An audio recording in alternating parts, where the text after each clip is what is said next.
Bismillahirrahmanirrahim. Assalamualaikum warahmatullahi wabarakatuh. Berjumpa lagi dengan kami Guru Berbagi. Di sini kami tidak henti-hentinya untuk berbagi ilmu ya. Untuk pada pembahasan kali ini masih tetap tentang sistem reproduksi pada tumbuhan dan hewan. Ini adalah bagian yang ketujuh. Materi ini dapat digunakan untuk siswa MTS, SMP maupun sederajat. Perlu kita ingatkan kembali untuk tetap menerapkan 3M.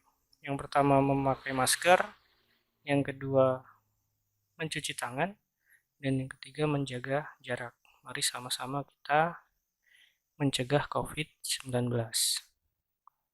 Nah, pada materi sebelumnya kita udah bahas tentang sistem vegetatif dan generatif pada hewan. Nah, untuk kali ini yang akan kita bahas adalah pertumbuhan dan perkembangan hewan. Yang pertama, pertumbuhan. Nah, ada yang tahu apa itu pertumbuhan? Oke. Nah, ini di sini ada contohnya. Di sini ada ayam, ada telur ayam, kemudian ayam yang baru menetas, dan ini anak ayam. Ini bisa dikatakan adalah pertumbuhan. Jadi dari proses telur, kemudian telur menetas, kemudian menjadi anak ayam, dan akan menjadi ayam dewasa. Jadi pertumbuhan itu apa? Pertumbuhan adalah proses perubahan dan pertambahan ukuran akibat pembelahan dan pembesaran sel. Sifatnya irreversibel ya, dan tetap. Irreversibel itu maksudnya tidak dapat balik lagi. Kemudian kuantitatif dapat diukur. Nah, kalau dilihat dari gambar di samping itu kan bisa diukur ya. Dari anak ayam kemudian menjadi ayam dewasa. Kan berbeda ukurannya. Kemudian yang kedua, perkembangan. Nah, jadi ada yang tahu apa itu perkembangan? Nah, ini contohnya kalau perkembangan ya. Perkembangan di sini ada telur apa ini? Telur kumbang. Nah, telur kemudian menetas menjadi larva. Nah, larva ini nanti akan membentuk pupa. Nah, sedangkan pupa akan membentuk sebuah kumbang dewasa. Nah, jadi proses perubahan bentuk dan pendewasaan akibat perubahan struktur dan fungsi sel. Bersifat kualitatif, tidak dapat diukur. Selanjutnya, jadi pertumbuhan dan perkembangan hewan ada fase embrionik dan fase pasca embrionik. Jadi fase embrionik dan pasca embrionik ini apa? Kita bahas satu persatu. Nah, ini fase embrionik. Fase embrionik terjadi melalui embryogenesis, yaitu proses pembelahan zigot menjadi embrio. Ini ada contohnya. Yang pertama zigot, kemudian menjadi morula, selanjutnya menjadi blastula, selanjutnya akan menjadi gastrula, dan yang terakhir adalah embrio. Ini tahapannya ya, 1, 2, 3, 4, dan 5. Ini adalah tahap fase embrionik.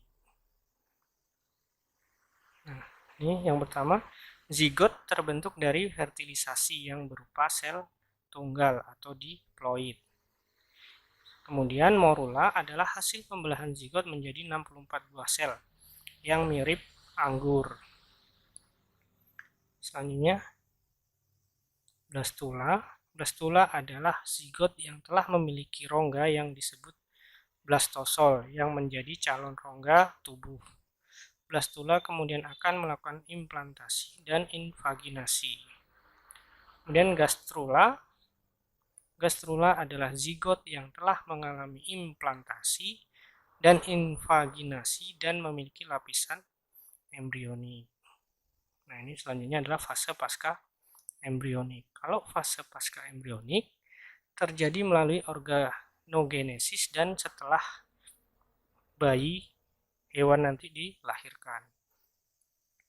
Organogenesis adalah proses pembentukan organ-organ dari embrio. Ini adalah lapisan embrionik akan berkembang menjadi beberapa tahapan. Nah, ini ada contohnya di sini.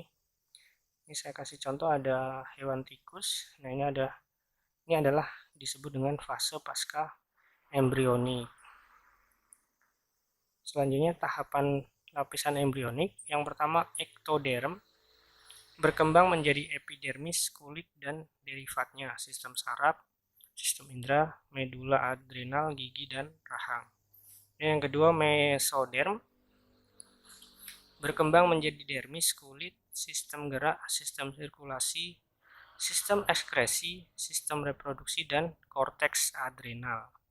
Sementara yang ketiga adalah endoderm, berkembang menjadi sistem pencernaan, sistem pernapasan, kelenjar timus, kelenjar tiroid dan paratiroid dan saluran-saluran lainnya. Nah, selanjutnya akan kita bahas adalah metamorfosis. Ada yang tahu apa itu metamorfosis? Jadi metamorfosis adalah proses perkembangan hewan setelah kelahiran berupa perubahan ukuran, bentuk dan fungsi bagian tubuh hewan melalui tahap-tahapan tertentu. Nah, ini ada perbedaannya. Di sini ada metamorfosis sempurna dan metamorfosis tidak sempurna. Nah, metamorfosis umumnya terjadi pada kelas insekta atau serangga, amfibi, dan krustase. Nah, yang pertama ini kita bahas adalah metamorfosis pada insekta. Ini ada Apterygota,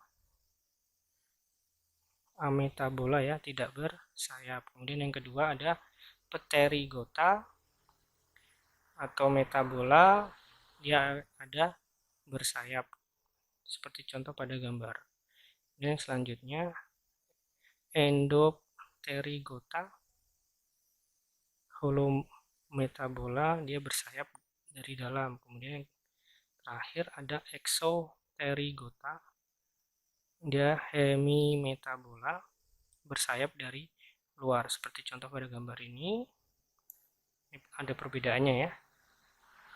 Dan selanjutnya macam-macam metamorfosis pada insekta. Yang pertama ametabola, tidak bermetamorfosis. Nah, serangga yang melakukan ini adalah kelompok Apterygota. Ini ada contohnya nih. Jadi kalau dilihat dari awal, dari telur sampai dewasa, tidak ada perbedaannya. Contohnya Lepisma sassarina atau kutu buku, Tisanura sp, Colembola sp. Selanjutnya hemimetabola, metamorfosis tidak sempurna. Serangga yang melakukan metamorfosis ini adalah kelompok Exopterygota. Zigot berkembang menjadi nimfa yang hanya berbeda ukuran saja dengan imago. Nah, ini contohnya zigot, kemudian akan berkembang menjadi nimfa.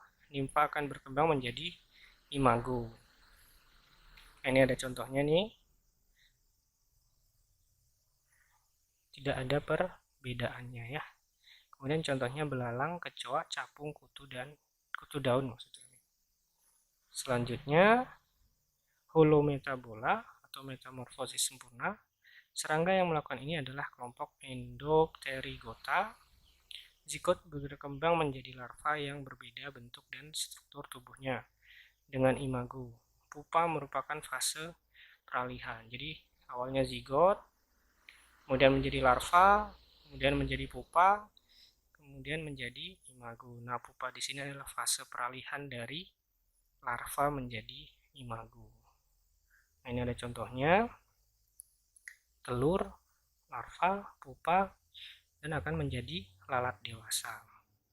Contohnya kupu-kupu, lebah, kumbang, nyamuk, undur-undur. Selanjutnya adalah metamorfosis pada kupu-kupu. Pada kupu-kupu merupakan metamorfosis yang sempurna. Ini ada beberapa perubahan. Yang pertama dari telur akan berkembang menjadi ulat. Nah, ulat akan berkembang menjadi kepompong. Nah, kepompong akan berkembang menjadi kupu-kupu dewasa. Kemudian yang selanjutnya adalah metamorfosis pada katak. Nah, pada katak juga mengalami metamorfosis sempurna, di mana tahap-tahapannya adalah mengalami perubahan bentuk yang berbeda. Selanjutnya pada belalang. Jadi kalau metamorfosis pada belalang, dia pada tahap-tahapannya itu tidak ada perbedaannya. Contohnya nih dari telur, kemudian nimfa 1, nimfa 2, nimfa 3, dan nimfa 4. Ini hanya perubahan bentuk saja, tapi tidak ada perbedaannya. Kemudian akan menjadi imago dan belalang dewasa. Nah, demikianlah untuk materi tentang perkembangbiakan atau reproduksi pada tumbuhan dan hewan. Jadi untuk materi selanjutnya adalah yang akan kita bahas bab 3 tentang pewarisan sifat. Nah, jika video ini sangat bermanfaat, silahkan like, comment, share, and subscribe. Dan jika ada kesalahan maupun kekurangan, saya mohon maaf. Kami akhiri. Wassalamualaikum warahmatullahi wabarakatuh. Salam guru berbagi.